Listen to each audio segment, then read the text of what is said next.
The dust of Redemption Creek was a fine, red powder that coated everything, clinging to sorrow like a shroud. It settled on the raw pine of the auction block and in the creases of the girl's cracked feet. She stood in a cage made of old shipping crates, the wood splintered and gray against her dark skin. The ropes that bound her wrists were coarse and had rubbed the skin raw. She did not look at the faces in the small, shifting crowd. She looked past them, to the place where the heat made the horizon shimmer, a place that looked like water but was only a lie the land told. Her stillness was a thing of stone, a defiance so deep it was mistaken for surrender. They called her the Apache cur, the savage, the last of a raiding party scattered by the cavalry. Words that meant nothing. They were the sounds animals made before a storm. The auctioneer, a man named Preacher, not for his piety but for the way his voice boomed over the unholy, was sweating through his dusty coat. He gestured to her with a flourish, his words painting her as a prize of conquest. Guaranteed to work, he bellowed, wiping his brow. Strong back, no tongue to speak of. Good for field work, laundry, whatever a man needs done. Who'll start the bidding? $10 for this fine specimen of the wilds. Silence answered him, thick and judgmental. The women of the town pulled their shawls tighter, eyes like flint. The men shuffled their feet, some with a glint of cruel curiosity, others with simple, bovine indifference. This was not a slave market, not officially. This was just disposal.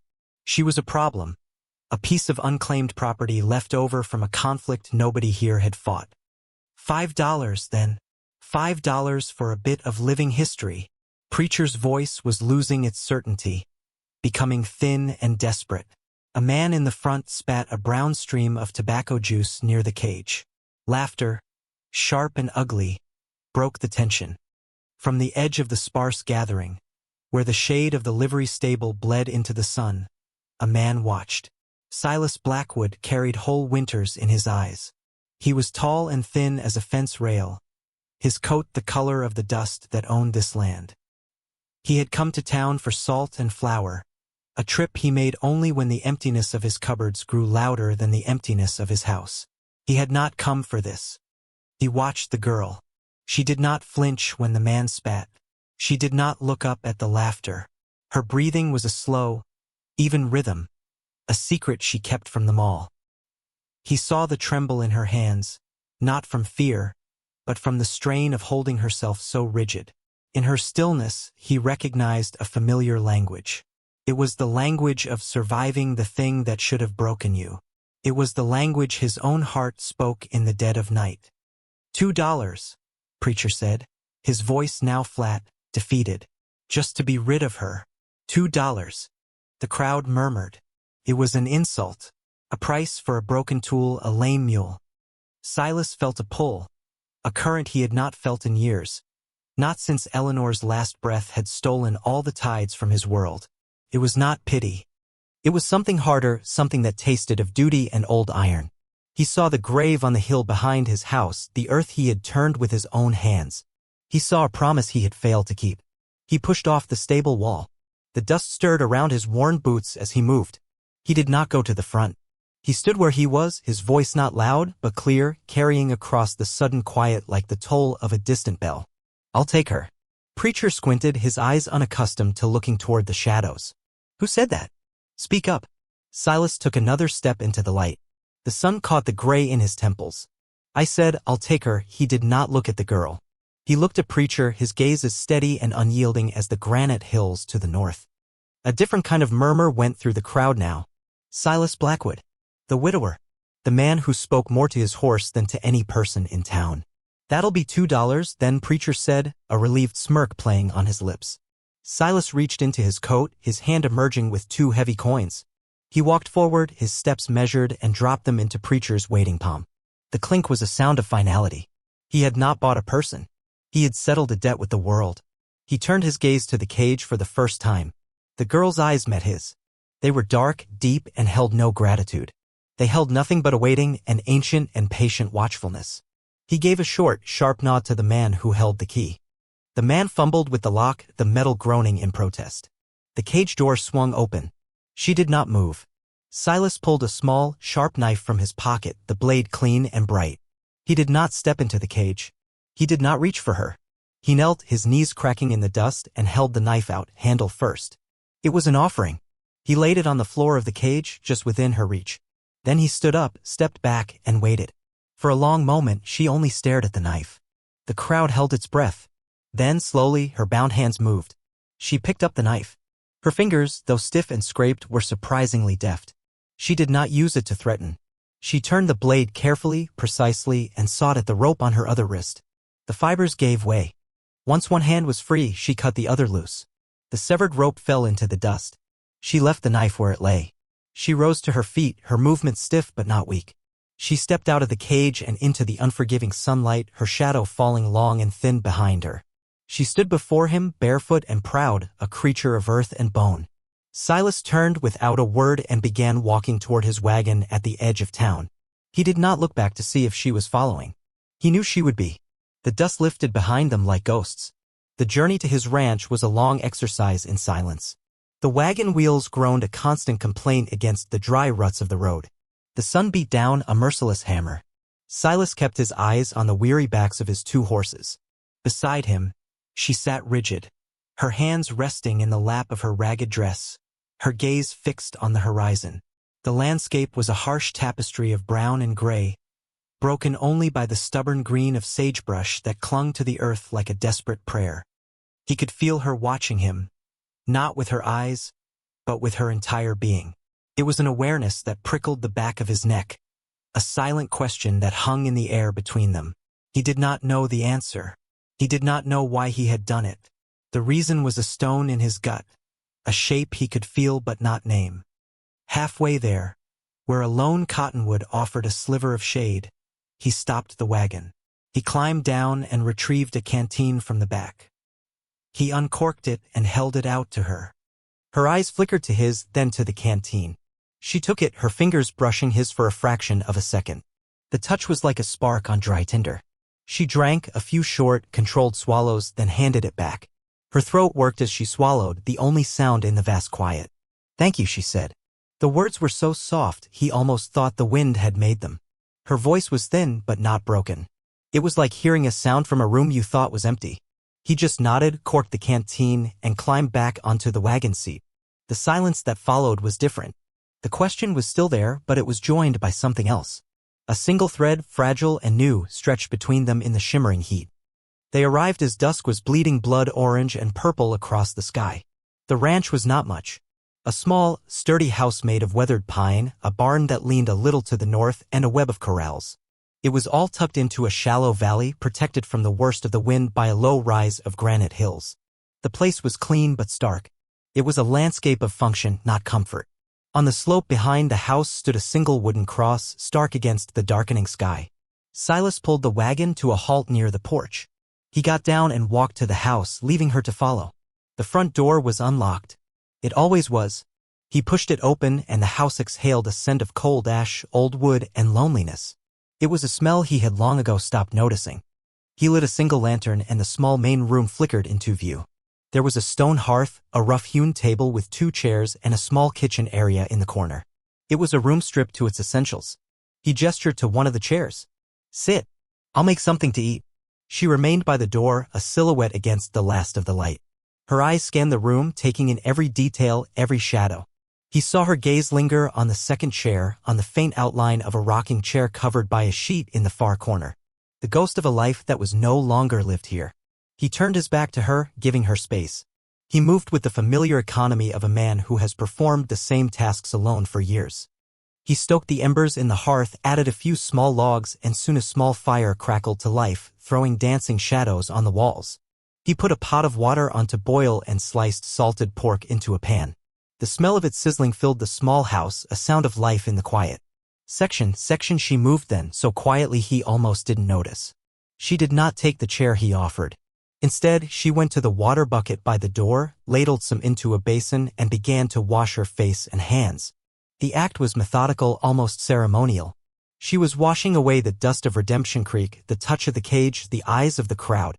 He set 2 plates on the table, each with a portion of pork and a thick slice of day-old bread. He pointed to a door off the main room. "That room is yours. The bed is made. There's a lock on the inside, but I don't lock doors in this house." She looked at the door, then back at him. Her face was unreadable in the flickering firelight. "You are not a prisoner here," he said, the words feeling clumsy and heavy in his mouth. "You are safe." She finally moved to the table and sat. She did not eat immediately. She watched him as he took his first bite. Only then did she pick up her fork. They ate in silence, the only sounds the scrape of cutlery on tin plates and the soft crackle of the fire. The unspoken contract was laid between them, as real as the food on their plates. Shelter. Sustenance.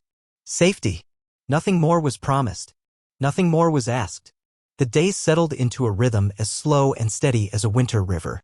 Silas would rise before the sun, his boots echoing on the wooden floorboards. He would find her already awake, sitting at the table, her hands folded in her lap, watching the first gray light creep over the hills. They did not speak much in those early mornings. There was no need. He worked the ranch with a relentless energy, mending fences that the wind and time had worn down, tending to his horses, clearing stones from a field he hoped to plant come spring. He was a man who spoke to the world through the labor of his hands. His grief was in the hammer's blow, his loneliness in the long, straight lines of the fences he built. She began to claim her own space in the silence. At first, she did little, only observing, a quiet presence at the edge of his world. Then, one morning, he came in from the barn to find the floor swept clean, the ashes cleared from the hearth. He said nothing. The next day, the 2 tin plates were washed and stacked neatly by the dry sink. A small, quiet thank you. She found a patch of earth behind the house where Eleanor had once tried to grow a garden. It was dry and hard-packed, choked with weeds. She started working it using an old hand spade she found in the barn. She pulled the weeds, her fingers patient and sure. She broke up the hard soil. Silas watched her from a distance, her small, determined figure bent over the stubborn earth. She was trying to make something grow in a place where things only seemed to die. One afternoon, he came upon her standing by Eleanor's grave. The wind was kicking up, pulling at the frayed edges of her dress. She was not praying. She was just standing there, looking at the simple wooden cross.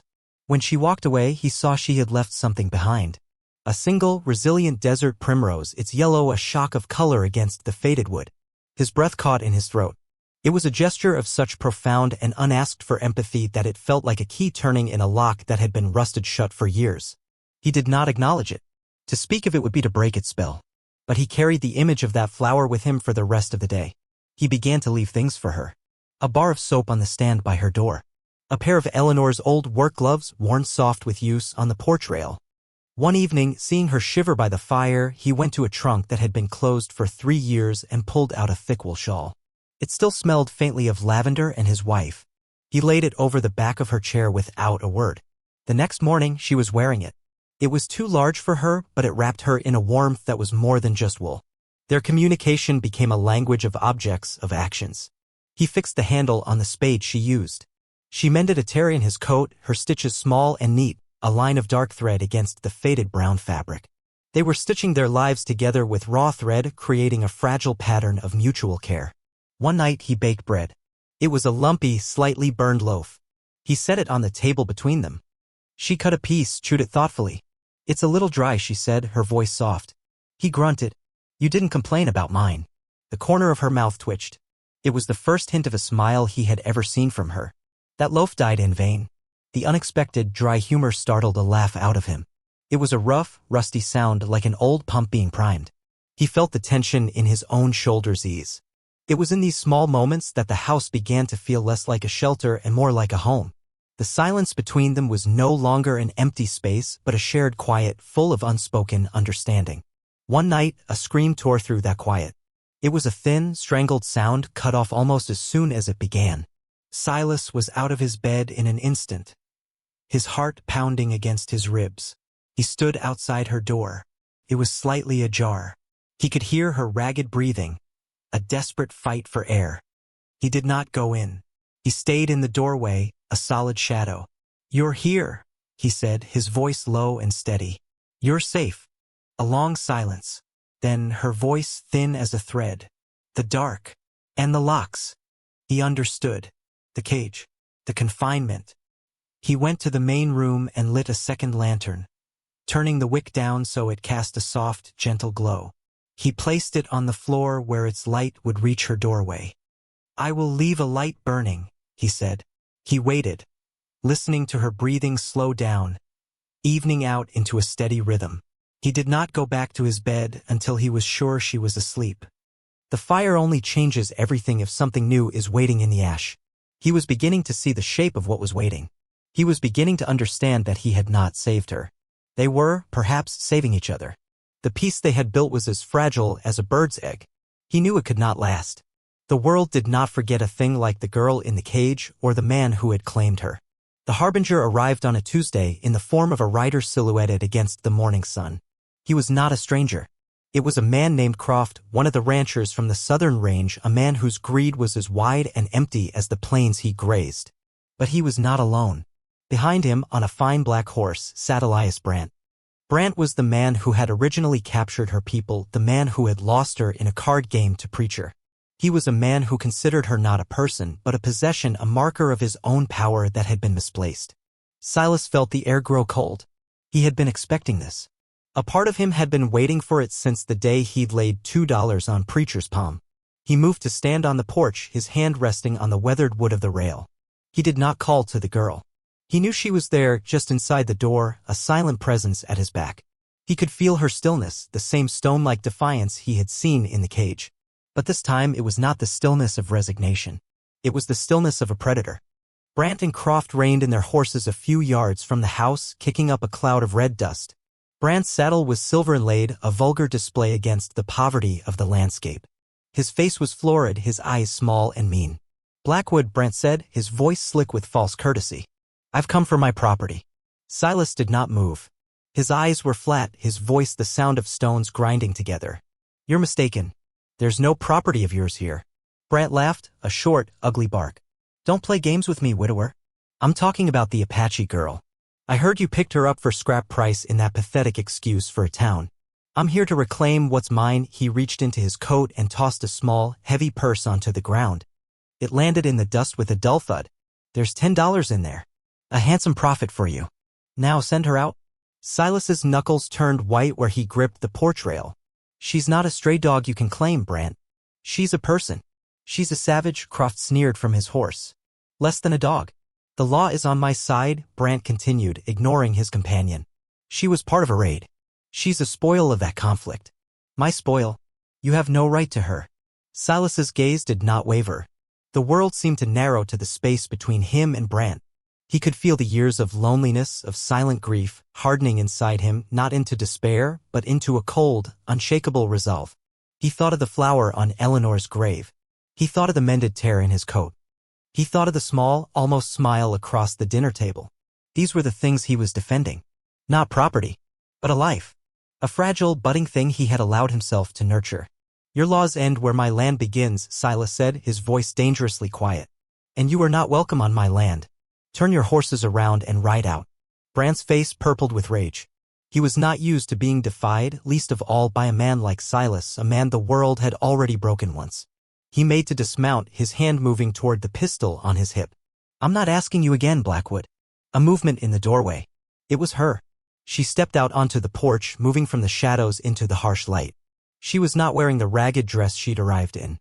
She wore a simple canvas shirt and trousers Silas had left for her, things that belonged to no one, things that allowed her to move.